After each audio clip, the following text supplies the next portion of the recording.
Friends అందరికీ నమస్కారం. ఈరోజు సండే స్పెషల్ వచ్చేసి ఎగ్గుతో పాటు ఆలు క్యారెట్ కలిపి బిర్యానీ చేశాను. చాలా సింపుల్గా ఈజీగా చేసుకోవచ్చు. ఈ విధంగా చేసుకుంటే కనుక మన పిల్లల లంచ్ బాక్స్ కూడా చాలా మంచిగా ఉంటుంది. ఈ విధంగా చేసుకుంటే మన ఇంట్లో చిన్నపిల్లల నుంచి పెద్దవాళ్ళ వరకు మంచిగా తినేస్తారనమాట. ఇప్పుడు వీడియోలోకి వెళ్ళిపోదాం. ఫస్ట్ బాస్మతి రైస్ను 2 సార్లు మంచిగా శుభ్రంగా కడిగేసి ఈ విధంగా వాటర్ వేసి నానబెట్టి పెట్టుకున్నాను. అలాగే 6 ఎగ్స్ వచ్చేసి ఈ విధంగా ఉడకబెట్టి పొట్టు వలిచి పెట్టుకున్నాను అనమాట.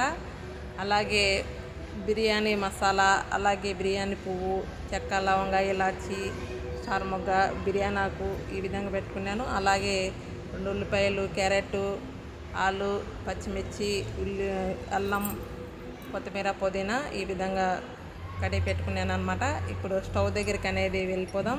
స్టవ్ మీద ఒక ప్యాన్ పెట్టేశాను. మనకు ఆయిల్ అనేది వేసేసుకున్న తర్వాత ఉల్లిపాయలు ఫ్రై చేసుకోనికి ఆయిల్ అనేది కొంచెం ఎక్కువ పడుతుందన్నమాట.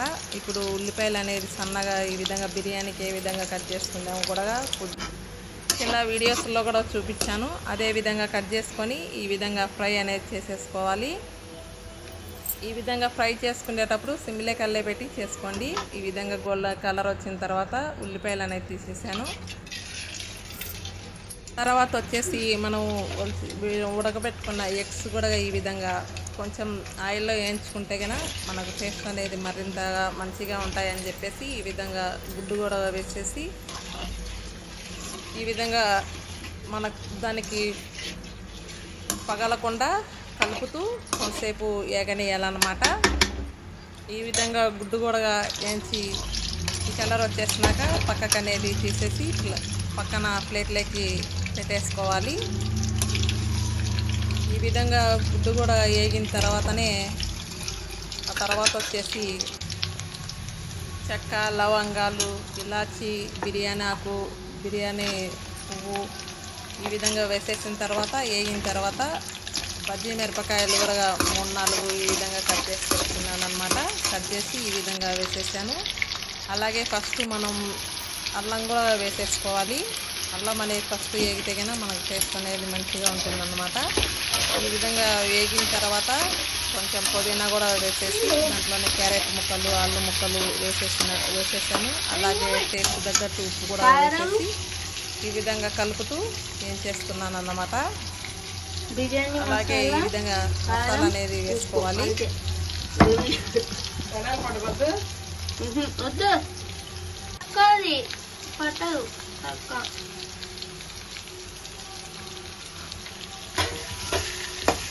ఇప్పుడు మసాలా అనేది రెడీ అయిపోయింది.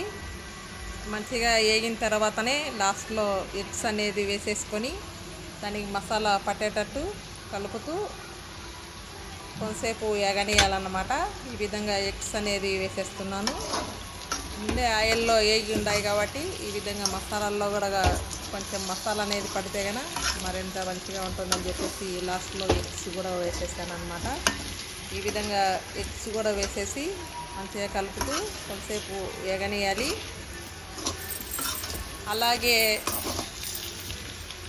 ఈ విధంగా మసాలా అనేది రెడీ చేసి పక్కకి పెట్టుకోవాలన్నమాట. ఇప్పుడు మనం పెట్టుకున్న బాస్మతి రైస్ అనేది దాంట్లో ఒక గ్లాస్కి వచ్చేసి 3-4 గ్లాసులు వాటర్ పోసుకోవాలన్నమాట. ఈ విధంగా పోసుకొని గ్యాస్ మీద మనకు ఒక ప్లేటు వేసేసుకొని ఒక 80% మాత్రమే మనం ఉడికించుకోవాలి.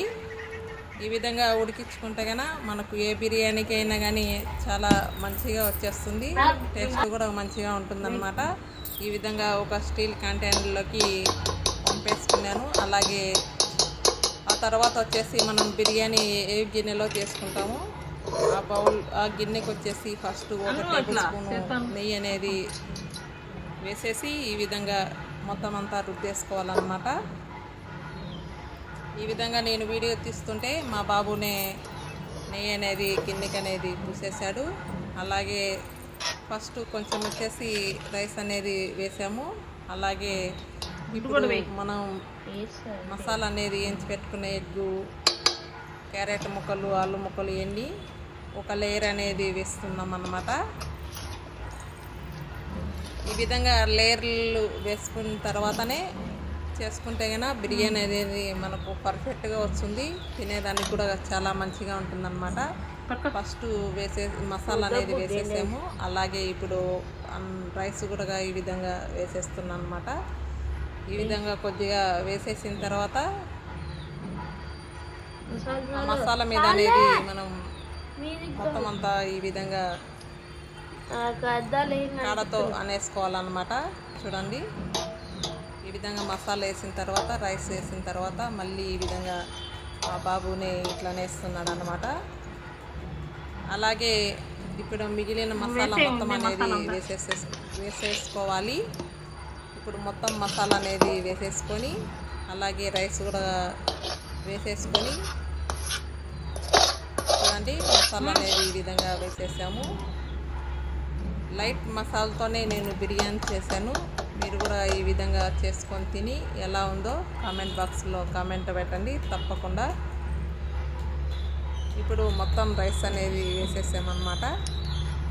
ఈ విధంగా స్టీల్ కంటైనర్లో వడగట్టుకోవడం వల్ల మనకు వాటర్ అనేది కిందికి వెళ్తాయి, మనకు మంచిగా కూడా ఉంటుందన్నమాట. చూడండి, ఈ విధంగా రైస్ అనేది ఈ విధంగానే వేసుకున్న తర్వాత అలాగే కొంచెం పుదీనా కొత్తిమీర సన్నగా తరిగి పెట్టుకున్న పుదీనా కొత్తిమీర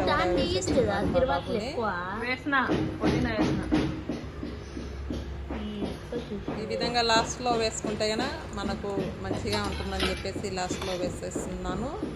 అలాగే ఫ్రై చేసి పెట్టుకున్న ఆనియన్స్ కూడా వేసేస్తున్నాను. చూడండి, ఈ విధంగా లాస్ట్లో వేసేస్తున్నాడు అన్నమాట. ఈ విధంగా వేసేసిన తర్వాత మనకు ఫుడ్ కలర్ కావాలన్నా కానీ వాటర్లో కలిపి వేసుకోవచ్చు.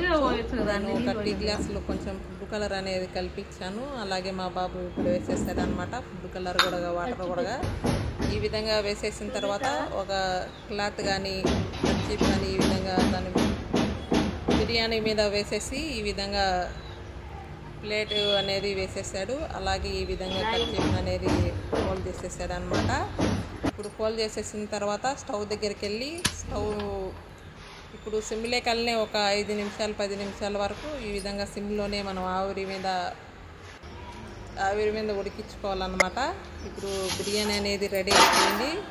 చూడండి, అలాగే ఒక స్టీల్ దవరా తీసేసుకొని ఇప్పుడు మొత్తం అనేది బిర్యానీ అనేది వేసేస్తున్నాడు అనమాట.